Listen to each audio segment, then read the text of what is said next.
Les squats de la zone Terca de nouveau menacés. Après la série de démolitions de la fin d'année, une trêve avait été accordée le temps de la saison des pluies. Mais avec le retour du soleil, les habitants de ce quartier de Matoury craignent pour leur logement. Certains sont là depuis plus de 15 ans sur un terrain qu'ils occupent dans l'illégalité totale, mais dans des maisons qu'ils ont construites et dans lesquelles ils ont investi leur économie. J'ai moi-même construit ma maison. Aujourd'hui, j'ai une fille et ma mère qui est malade. C'est difficile de voir quelque chose que tu as construit avec tant de sacrifices être détruit. Je pense qu'ils devraient nous donner un autre endroit où habiter et pas seulement enlever les familles ici et les laisser sans abri. J'ai investi beaucoup d'argent dans ma maison, plus de 10 000 €. Aujourd'hui, j'attends une décision. Qu'il casse ou pas, il faut qu'il tranche. Certains n'ont aucune idée de ce qu'ils vont faire ou de ce qu'ils vont devenir. C'est misérable parce qu'il n'y a pas de moyen pour aller louer un autre endroit. Je ne sais pas. Mais d'autres réfléchissent déjà à un plan B. Nous, on a déjà pensé sur ça, donc on cherche déjà de petites chambres pour allouer comme ça chez ma mère. Ma mère habite de l'autre côté. C'est pas de ce côté, donc elle habite de l'autre côté, donc on part de problème. On part parce qu'on a entendu que c'était pour le 15 ou le 20 juillet, donc on attend une réponse, mais je ne peux faire rien du tout parce que c'est son terrain. C'est l'endroit. Les habitants de la zone de Terca ne seront fixés sur leur sort qu'aux alentours de la mi-juillet. La route nationale 2 bientôt transformée. Il s'agit d'un projet de 2 fois 3 voies entre le rond-point de Balata et le rond-point du Proct, soit un tronçon de 2 km. Donc ça va permettre de fluidifier la circulation. Aujourd'hui, donc pendant les mois de juillet et août, de mettre en place une voie supplémentaire pour les véhicules qui vont vers Balata. Donc on aura à ce moment-là deux voies dans le sens de Proct vers Balata sur les derniers 600 mètres de la section, qui fait en tout 2 km. Et on gardera une voie dans le sens de Balata vers le Proct. 2 voies de part et d'autre seront destinées au transport en commun en site propre. Il est également prévu des pistes cyclables et piétonnes. Un projet de 25 millions d'euros financé à 55% par la région et 45% par l'État.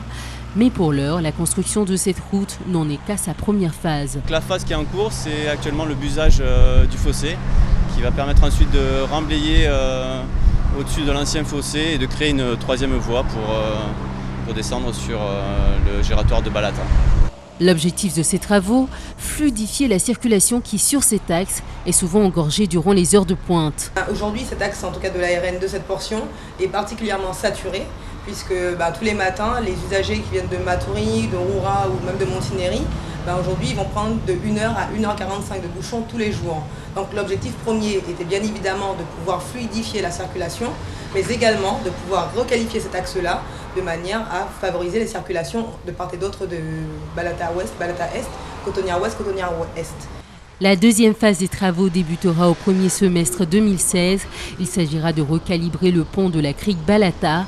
Ce chantier ravit les usagers de la route. En période scolaire, le matin, en fait, il y a beaucoup d'embouteillages, surtout à partir de 7h.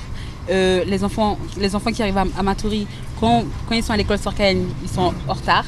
Et tout ça, c'est un peu compliqué. Donc je pense que oui, ça va changer. C'est une bonne chose. Regardez, il y a les ponts à côté.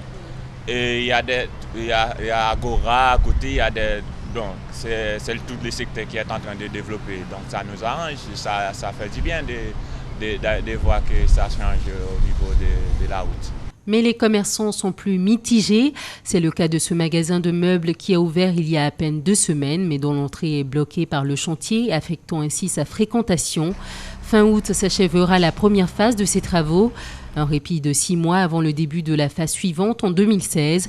L'ouvrage définitif devrait être livré en 2018. Ça y est, les vacances scolaires sont enfin arrivées. Enfants, parents et adolescents cherchent tous le moyen de décompresser, de s'amuser. Et à chacun son endroit. Il y a ceux qui préfèrent les sites aménagés pour se défouler, comme par exemple le skatepark. Je m'amuse et je fais la trottinette. Ils prennent leur roller et puis ils restent 2 heures à monter, descendre, sauter, tomber. Donc c'est bien pour eux parce que du coup ils se défoulent.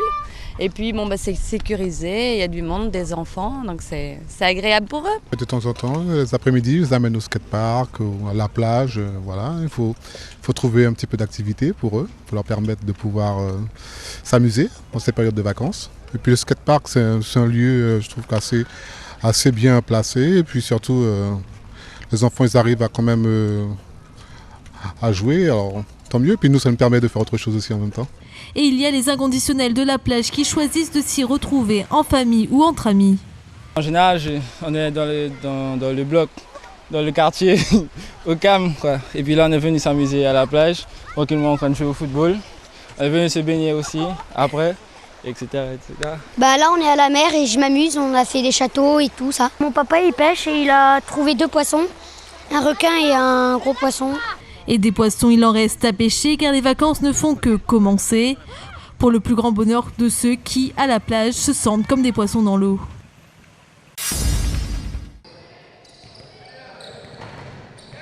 Depuis vendredi, le terrain de basket du stade scolaire est rempli de jeunes sportifs. Le parquet crisse sous leurs pieds, les joueurs dribblent et s'agitent de droite à gauche. Pas un seul d'entre eux ne ménage ses efforts. Pendant 5 jours, plus de 100 jeunes participent à la 5e édition du camp d'entraînement Kevin Séraphin, du nom du joueur guyanais qui évolue aujourd'hui en NBA aux États-Unis. Ce stage permet à des basketteurs de différents clubs de Guyane d'être coachés par des professionnels afin d'améliorer leur technique et surtout se faire repérer. C'est difficile de trouver un potentiel et de l'exploiter. Donc il y a toujours un petit peu une part de chance dans la détection. Ce qu'ils recherchent, c'est des potentiels. Donc ils recherchent des joueurs qui ont un profil qui leur permettrait d'avoir un joueur de haut niveau dans 3-4 ans. Pendant une semaine, ils vont voir du basket matin, midi et soir. Donc ils n'auront pas forcément l'habitude de faire ça pendant l'année. Donc ça va être vraiment une semaine intense de basket, voire plein d'expériences différentes.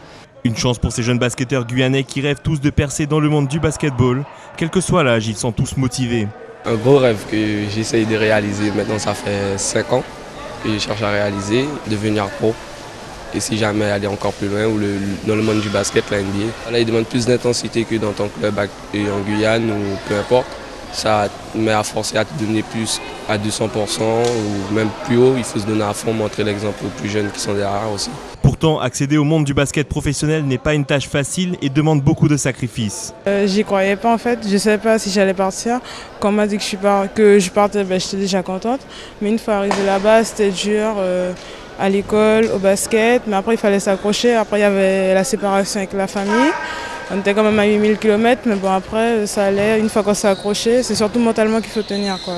Le camp d'entraînement s'achève ce mercredi avec quelques exhibitions. Les basketteurs les plus prometteurs pourront peut-être suivre les traces de Kevin Séraphin.